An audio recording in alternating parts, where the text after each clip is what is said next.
दुनिया भर में कोरोना वायरस के खिलाफ कारगर वैक्सीन बनाने की तमाम कोशिशों के बीच रूस ने हाल ही में बड़ा ऐलान किया है। दरअसल पहले ये खबर आई थी कि रूस 10-12 अगस्त तक कोरोना वैक्सीन को रजिस्टर्ड कराने की योजना बना रहा है। इसे मॉस्को के गामेलिया रिसर्च इंस्टीट्यूट ने बनाया है। अब रूस के स्वास्थ्य मंत्रालय की तरफ से कोरोना वैक्सीन के बारे में कुछ महत्वपूर्ण जानकारियां साझा की गई हैं। रूस के स्वास्थ्य मंत्रालय का कहना है कि इस सप्ताह में कोरोना वायरस की वैक्सीन को रजिस्टर करा लिया जाएगा। उम्मीद है कि ये काम 12 अगस्त को पूरा हो जाए। ये कोरोना वैक्सीन लोगों को इस वायरस के संक्रमण से बचने के लिए इम्यूनिटी प्रदान करेगी। वैक्सीन के लॉन्च से जुड़ी फाइनल रणनीति लैब रिसर्च टीम और वैज्ञानिकों द्वारा तय की जाएगी। इसी के आधार पर वैक्सीन के मैन्युफैक्चरिंग से जुड़ा काम पूरा किया जाएगा। इस वैक्सीन को तैयार करने वाले गामालेया रिसर्च इंस्टीट्यूट के डायरेक्टर अलेक्जेंडर गिन्सबर्ग ने बताया कि ये वैक्सीन आखिरकार काम कैसे करेगी। उनका कहना है कि वैक्सीन में एडेनोवायरस के आधार पर बनाए गए निर्जीव पार्टिकल्स का इस्तेमाल किया गया है और इस बात की कोई चिंता करने की जरूरत नहीं है कि वैक्सीन संभावित रूप से किसी व्यक्ति के स्वास्थ्य को नुकसान पहुंचा सकती है।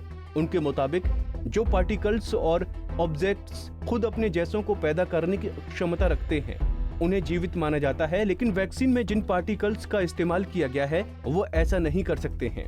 गामेलिया रिसर्च इंस्टीट्यूट और रूसी रक्षा मंत्रालय द्वारा तैयार की गई ये वैक्सीन फिलहाल टेस्टिंग के आखिरी चरण में है और इस सप्ताह तक रजिस्टर हो सकती है। इसके क्लिनिकल ट्रायल्स 18 जून को शुरू किए गए थे। इतनी तेजी से विकसित की गई इस वैक्सीन पर बहुत सारे विशेषज्ञों ने सवाल उठाए हैं। वैक्सीन कितनी प्रभावी है इसका फैसला तब किया जाएगा जब आबादी में इम्यूनिटी विकसित हो जाएगी।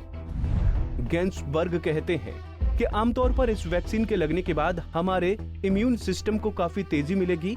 हो सकता है कि व्यक्ति को हल्के बुखार और थकान का एहसास हो, लेकिन इस हल्के साइड इफेक्ट को पैरासीटामोल देकर दूर किया जा सकता है। आपको बता दें कि रूस द्वारा सितंबर में बड़े पैमाने पर वैक्सीन का उत्पादन शुरू करने का लक्ष्य घोषित किए जाने के बाद पिछले सप्ताह विश्व स्वास्थ्य संगठन ने इस पर चिंता जताई है। संयुक्त राष्ट्र की स्वास्थ्य एजेंसी ने रूस से आग्रह किया है कि वैक्सीन को आम लोगों के लिए जारी करने से पहले उसके द्वारा किए गए वैक्सीन निर्देशों का पालन करें।